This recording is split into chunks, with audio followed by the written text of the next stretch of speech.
ध्यान से देखिएगा, यहाँ पे क्या लिखा है, लेट अस कंसीडर अ पैरेलेलोपाइड। हमें एक पैरेलेलोपाइड कंसीडर करना है, जो कि हमने कंसीडर कर दिया है, और वो A B C D E F G H होगा। यानी कि ये ए बी सी डी ये एक फेज हुआ, और ये ई एफ जी एच एक फेज हुआ। तो ये फेज हुआ। अब इसके बाद में अगला दिया हुआ है, with each edges along x, y and z axis of length dx, dy and dz respectively।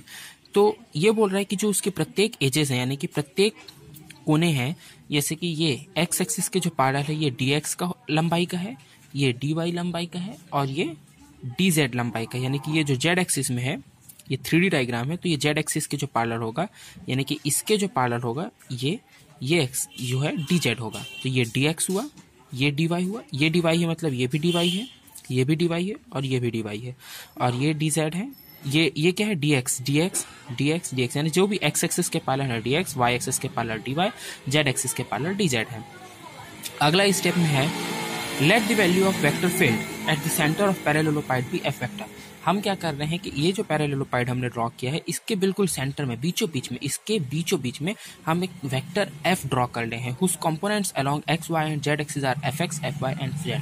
तो अगर इसके कंपोनेंट x एक्सिस के डायरेक्शन में देखें तो fx मान रहे हैं, यानी कि जो x एक्सिस की दिशा में जाएगा, y एक्सिस की दिशा में जाएगा, वो fy मान रहे हैं, और fz मतलब कि वो वेक्टर f है, पॉइंट में ही है। अब इस पॉइंट को हम जब x दिशा की ओर खींचेंगे तो वो fx के रूप में हम उसको देखेंगे, fy एक्सिस के रूप में y के दिशा में जब ले जाएंगे तो y के रूप में देखेंगे, और z की दिशा में जब ले जाएंगे तो z के रूप में देखेंगे। अब कह रहा है कि late the value of vector f increases along the positive axis. जो वेक्टर f है वो क्या कर रहा है, पॉजिटिव एक्सिस के दिशा में बढ़ रहा है। पॉजिटिव एक्सिस मतलब कि राइट डायरेक्शन में, इधर से अप की डायरेक्शन में, और इधर से इधर की डायरेक्शन में। तो इधर की डायरेक्शन में, अब इसमें भी दो डायरेक्शन है, एक इधर आएगा, एक आगे की ओर आएगा, यानी कि हमारी दिशा की ओर, ऐसे, कैसे, ऐसे। तो जो ऐसे आएगा, जिधर नोक है पेन की, तो अगर ऐसे आएगा तो ये पॉजिटिव डायरेक्शन है, और वहीं वो अगर इधर की ओर जाएगा, जिधर नोक है पेन की, अब ये नीचे कॉपी की ओर, तो ये नेगेटिव डायरेक्शन होगा जेड एक्सिस में।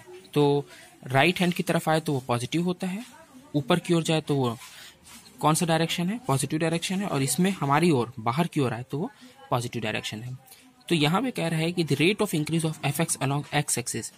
तो जो rate of increase of F X along x axis है, यानी कि एक्स एक्सिस की ओर जाए, इधर की ओर जाए, तो एफ एक्स में एक्स के रेस्पेक्ट में differentiation, the rate of increase of F X along Y axis, F X में वाई के रेस्पेक्ट में differentiation, and the rate of increase of F Z along Z axis. तो जो भी rate of increase होगा, rate of increase क्यों निकाल रहे हैं, याद रखिएगा, हम यहाँ पे निकाल रहे हैं पॉइंट ऑफ डाइवर्जेंस। डाइवर्जेंस का मतलब होता है फैलाव, तो कितना फैल रहा है ये, तो फैल रहा है के लिए हमें यही निकालना पड़ेगा ना कि वो कितना इंक्रीज हुआ। तो जो रेट ऑफ इंक्रीज है, the rate of increase of F X along x axis is F X का एक्स के रेस्पेक्ट में डिफरेंशिएशन, वाई एक्सिस के अलॉन्ग एफ वाई का जो रेट ऑफ इंक्रीज है वो निकलेगा एफ वाई का वाई के respect differentiation, and the rate of increase of F Z along Z axis, तो एफ जेड का जेड के रेस्पेक्ट में डिफरेंशिएशन। ये हमने जान लिया। अब हमारा अगला स्टेप होता है the decrease in the value of F x. यहाँ पे इंक्रीज बोलते हैं और यहीं पे डिक्रीज बोलते हैं, तो ये इंक्रीज और डिक्रीज क्यों बोल रहे हैं इसको देखेंगे। The decrease in the value of F X on the faces A B C D at a distance dx by m2 along the negative axis x axis from the center of paralleloid।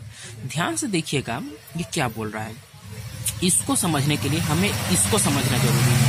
यहाँ पे ध्यान देखिए, हमें मूलतः ये क्यों निकाल रहे हैं, हमें इसको निकालने की जरूरत इसलिए पड़ रही क्योंकि हमें x कंपोनेंट फाइंड आउट करना है। यहाँ पे x component of vector f at the faces A B C D. अब डायग्राम पे आते हैं। डायग्राम में ए बी सी डी ये है, ए बी सी डी। याद रखिएगा, जैसे हम x component of vector f at the faces A B C D निकाल रहे हैं, ठीक इसी प्रकार similarly x component of vector f at the faces E F G H, यहाँ पे सॉरी ये हाँ ई एफ जी एच ही होगा ना, ठीक, ई एफ जी एच पे भी निकालना होगा, यानी कि ए बी सी डी पे और ई एफ जी एच पे दोनों पे निकालना है।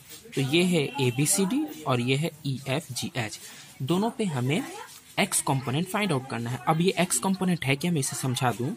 ये जो पॉइंट है ये एफ एक्स है मान लीजिए, तो ये एफ एक्स है और एक्स के डायरेक्शन पे हम इसे ले जाने की कोशिश कर रहे हैं, एक बार इधर की दिशा में, एक बार इधर की दिशा में। तो जो फ्लक्स होता है वो इधर से एंटर करता है, फ्लक्स होता है वो इधर से एंटर करता है और इधर की ओर से बाहर निकल जाता है। ठीक है, इधर से एंटर करता है और इधर की ओर से बाहर निकल जाता है। ये एंटर करेगा और ये बाहर निकल जाएगा।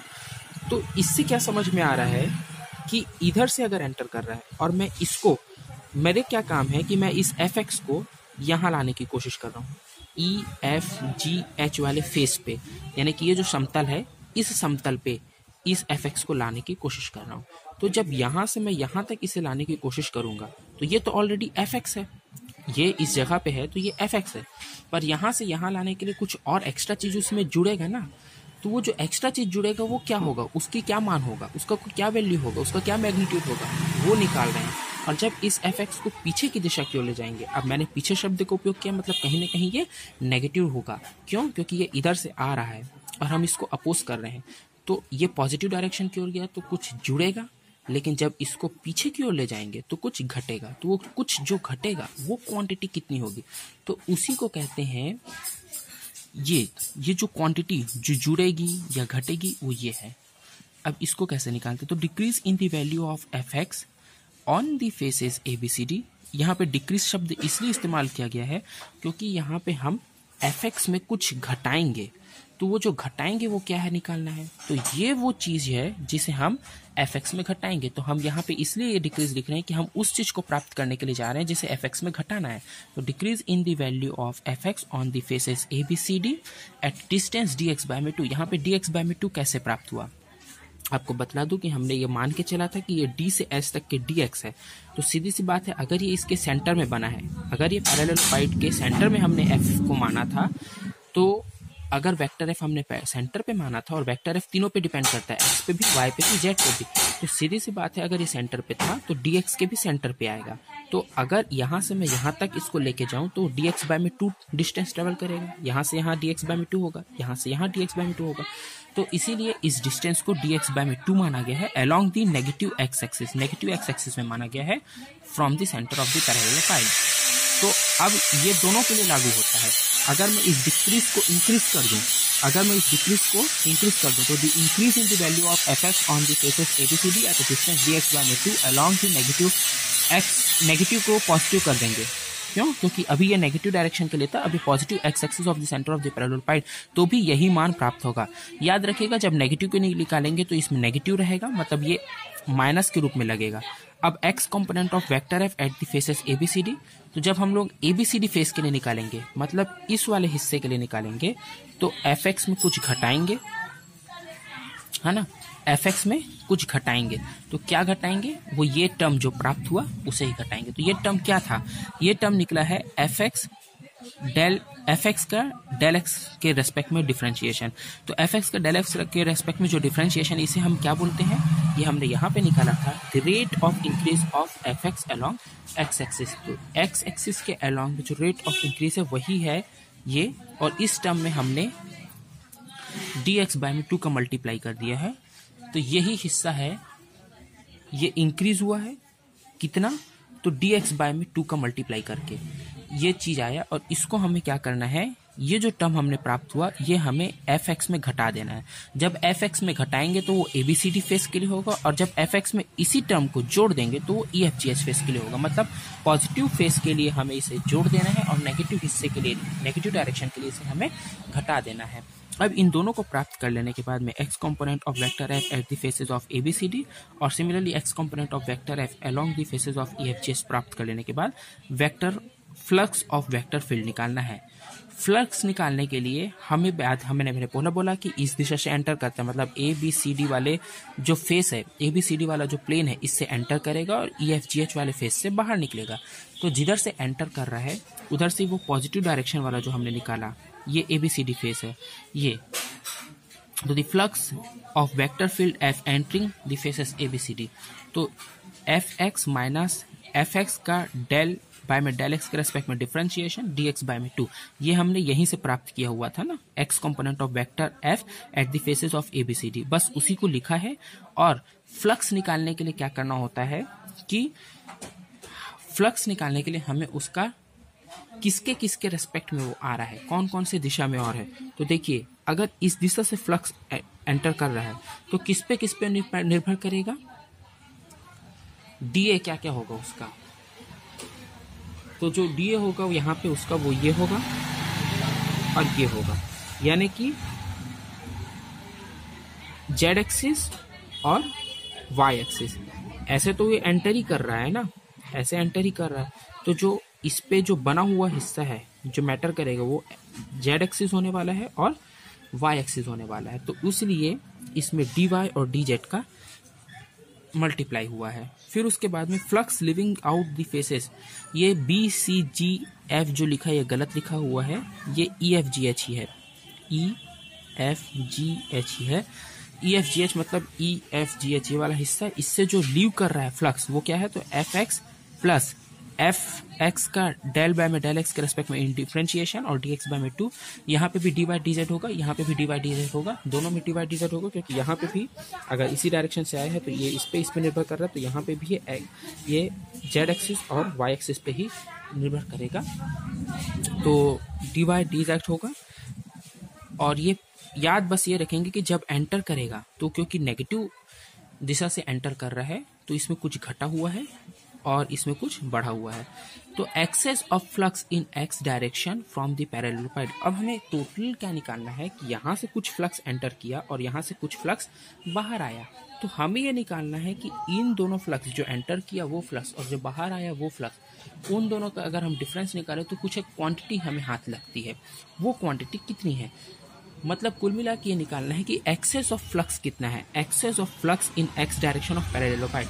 एक्सेस ऑफ फ्लक्स मतलब कि ये फ्लक्स, घुसने वाले फ्लक्स और निकलने वाले फ्लक्स में क्या कुछ अधिकता हुई, कुछ कम घुसा और कुछ ज़्यादा निकला। अगर कुछ ज़्यादा निकला है, जहाँ जब एंटर किया तो कुछ कम था और जब निकला तो कुछ ज़्यादा था, तो वो कितना था, कितना ज़्यादा था। कितना ज़्यादा निकालने के लिए हमें डिफरेंस निकालना होगा। तो ये जो फ्लक्स है जो बाहर निकला उसमें से अंदर गए फ्लक्स को डिफरेंस कर देंगे। तो जैसे ही अपन इस फ्लक्स का इस फ्लक्स डिफरेंस निकालते हैं तो ये एफ एक्स कट जाएगा, जो बचेगा वो डेल एफ एक्स बाय में del X D X by में 2, डेल एफ एक्स बाय में del X D X by में 2, ये माइनस प्लस हो जाएगा, यानी कि ये भी प्लस है ये भी प्लस है, दोनों जुड़ेंगे तो क्या बनेगा, तो बनेगा 2 डेल एफ एक्स बाय में del X D X by में 2 बचेगा। तो ये 2 कैंसिल हो जाएगा, तो जो बचा वो डेल एफ एक्स बाय में डेल एक्स बाय में डेल एक्स डी एक्स और ये डी वाई डी जेड था ही, क्योंकि ये इसमें भी था इसमें भी था, तो दोनों से कॉमन निकाल लिए थे अपन, तो ये डी वाई डी जेड भी आएगा। तो जो कुल मिलकर की क्वांटिटी बनी ये। अब ये क्वांटिटी क्या है, this is the net flux coming out of the parallelopiped of volume D X D Y D Z. वो पैरेललोपाइड जिसका वॉल्यूम क्या है, D X D Y D Z है। 3 वॉल्यूम होंगे, 3D का डायग्राम है। तो यहाँ पे जो 2 वॉल्यूम लिए थे डी वाई डी जेड, ये इसीलिए लिए थे क्योंकि एक्स से तो एंटर ही कर रहा है, तो 2 वॉल्यूम जो उसके एक्सेप्ट उसके छोड़ जो बचे थे वो लिए थे। तो यहाँ से जो टोटल नेट फ्लक्स बाहर आया वो ये हुआ। Similarly the net flux coming out of Y direction. अब इसी प्रकार हम जब वाई डायरेक्शन का पूरा सॉल्व करेंगे, यानी कि कितना एक्स, पहले तो वो हिस्सा निकालेंगे जो यहाँ से सेंटर ऑफ द पैरेललोपाइड से निकलेगा, तो ये y आ जाएगा एफ एक्स के जगह में, और यहाँ पे ये क्या होगा एफ वाई डेल बाय में डेल वाई और डी वाई बाय में 2 ये हमें हाथ लगेगा। फिर इसी प्रकार से x कंपोनेंट निकालेंगे, तो यहाँ पे एफ वाई में एक बार घटेगा और एफ वाई में एक बार ये जुड़ेगा ना, एफ वाई में एक बार ये घटेगा और एफ वाई में एक बार ये घटेगा। तो कहाँ से घटेगा, तो ये देंगे ए डी ई एस से घटेगा और सी जी एफ बी में एडिशन होगा।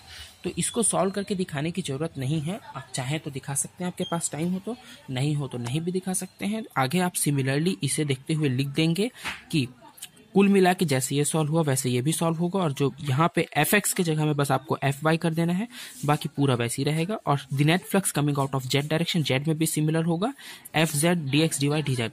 तो ये तीनों को लिखने के बाद में अब अपन को क्या करना है, total flux diverging out of parallelopiped from the volume D X D Y D Z.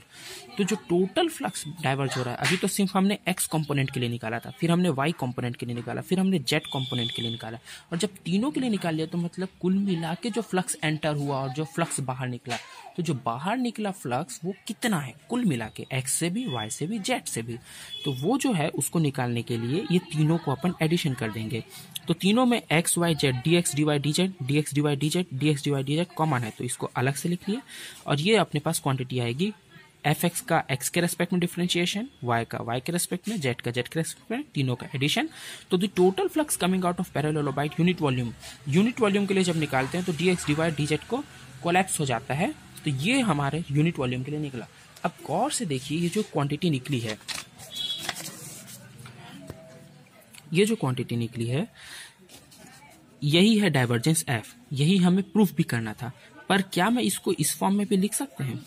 अगर मैं चाहूँ F X I F Y J F Z के, जो हमने पहले भी लिखा है, जो हमने प्रूफ करते वक्त भी देखा था, और अगर मैं इसको इस डेल एक्स वाई में डेल वाई में del Y J and del Y में डेल जेड के, तो हमको मालूम है कि जो वेक्टर क्वांटिटी होता है आई का आई से मल्टीप्लाई, जे का जे के मल्टीप्लाई, के मल्टीप्लाई होता है, तो I square equals to J, I square का मान भी 1 होता है, जे स्क्वायर का मान भी 1 होता है, के स्क्वायर का मान भी 1 होता है। मतलब कुल मिला के जो बचना है, इसको सॉल्व करेंगे, इन दोनों को सॉल्व करेंगे तो हमें यही मिलता है, इन दोनों को सॉल्व करेंगे तो हमें यही प्राप्त होता है। और ये हम जानते हैं कि इसे हम डेल कहते हैं और इसे हम वेक्टर एफ कहते हैं। तो ये डेल क्वांटिटी है, ये वेक्टर एफ है। तो इस कंडीशन पे हमें क्या करेंगे कि जो हमें मिलेगा वो divergence F equal to del of F मिलेगा, और यही हमें प्रूफ करना था। तो ये आप लोगों को आई होप कि समझ में आया होगा। बहुत आईएमपी क्वेश्चन है, इसे छोड़िएगा नहीं, बार बार देखिए और याद करिए, लिखिए। चैनल पे न्यू है चैनल सब्सक्राइब करिए, आगे भी इस प्रकार से वीडियो मिलते रहेंगे।